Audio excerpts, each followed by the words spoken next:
is greater than what is going inside me. That is the idea, and in so many words, I'm trying to let you get a gist of what I'm trying to say here. Because I am in that position, you put yourself in the same shoes. The things that comes out of you, the channel you've got, or the website you've got, or the mail that you have putting out there, or the message, or what you are saying to somebody, the things that you are saying, it could be the words. It could be the words like I'm speaking right now. These are the things you watch out. Is it something coming with good intents? Is it coming in with bad intents or evil intents? And that is what I've been watchful of. And that is where my errors also came about. Entering into a synagogue or a temple or a mosque, I'm there to listen to things coming out of people. And that personality of the person giving me that information is presumed to be giving something good. But if you are very attentive and you have the insight and that intuition, or somehow, let's say, you have that the divine, or that kind of a potential ability to discern, a spirit of discernment, or anything of that nature, that you can discern what is good from evil, then it is to your advantage. But if you can have that ability, or you don't have that ability, the possibility, or the chances that you may end up being fed wrongly, or have contagious things into your life, it being spirit or it being poison or whatever, to destroy you, is great. So to avoid these things, you have to be watchful of the things that has come out of others, including yourself, that you don't also give out poisonous things, or you don't give out damaging things, or you don't do things that are destructive unto others. So self-control, managing your life, making sure that whatever it is that you have coming out of you is good. So as I said before, and from other video, make sure your good outweigh your bad. We all have bad things. We all have, it's unavoidable. It's just that's not deniable. If you have your good outweighing your bad, you always have to present those good things. Others feel that when they smile, or they put up those good postures, or things that are admirable and all that, it sort of represent putting something good out there can attract people. That is the idea of it. But at the end of the day, at the end of it all, if you put things of that nature out there and they become attractive to people, and it sort of brings some attention onto you and all that, and deceptively you did it in the intention of evil purposes behind it all, then that is up to the receiving end to have the ability to discern the idea behind it all, the evil things inside it or behind it. They may look smashy, splashy, and all that, and plush and all that, but it has to be you have to be very careful of what is coming out of a man, what is coming out of anything, whether it's coming out of an institution, a Bible, a book, whatever it is. When I read these quotation or this statement, they have come out of a book anyway. But the idea of it, I had to use that to refer to that, because as I said, statement has been made before, written words has been there before. It's all sometimes related to the practical things.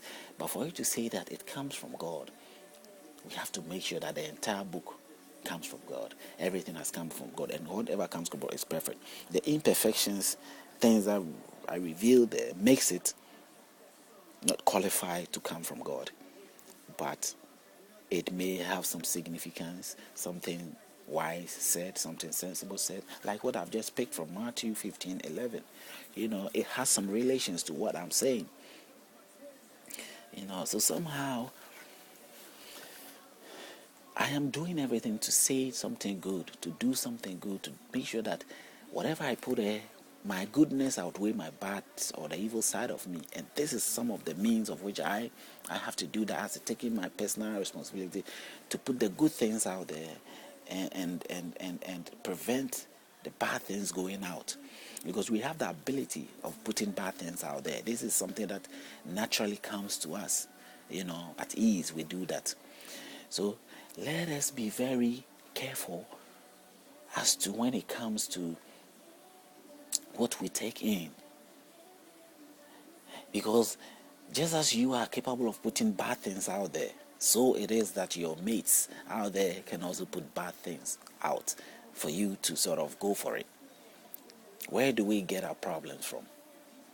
I say religion and culture. What do you say? You say religion and culture? What do you mean? Religion and culture, they are not people. They are people. Religion and culture is made out of people. It's made out of living things. It is institutions and all these are made out of people. It's an organization of people, living people. And they are putting their ideals out there. It being a company, it being whatever. If a company produces something, it is, let's say they represent a man, or they represent the idea of a person, and they're putting things out there, and that is definitely what the statement is about. What is being put out there, what is coming out of people, what is coming out of a man, what is coming out of that institution, what is coming out of that book. The information that is being put out there is what you must be careful of. It can be very destructive. It is a potential. It might have the potential ability of destructive things, and you have to be very careful of that. But it also tells you that what you are taking in cannot harm you. What you are taking in through the mouth cannot harm you. And what is coming out of the mouth is dangerous. So in relation, he was using that in the sense of words, spiritual things, that comes out of you. They are very dangerous. The words that you speak are spirit, and may have damaging cause attached to it that you probably might not know nor understand. So we have had so many words, spiritual words being put out there that we everyday live by. It might be in written words, it might be whatever. That's what I'm pointing all these things out. The damaging things that you do not recognize is right here. And the book also suggests it as well. So it is backing. We have words in there that back these things. As I say, is it the words that have been put out there can be very dangerous. But he tells you that what you are putting into your mouth, it's not a problem. That is something that you are consuming into your body to saturate you, to vitalize you, to sort of, it's a vitamin, it's a mineral, something good for you, because it is good for you, so you put it inside you. And so the idea, before even you read something, or before you accept something, before you take in anything, the mentality of you, or the sort of body natural instincts of you have already somehow, should I say, deduce or has taken out the good thing, and that is what you are taking. You're making sure that the body naturally takes good things. When things fall into your intestines, the intestines, from the small intestine to the large intestines, whichever way as the process go through, the squeezing of the food out and all the through the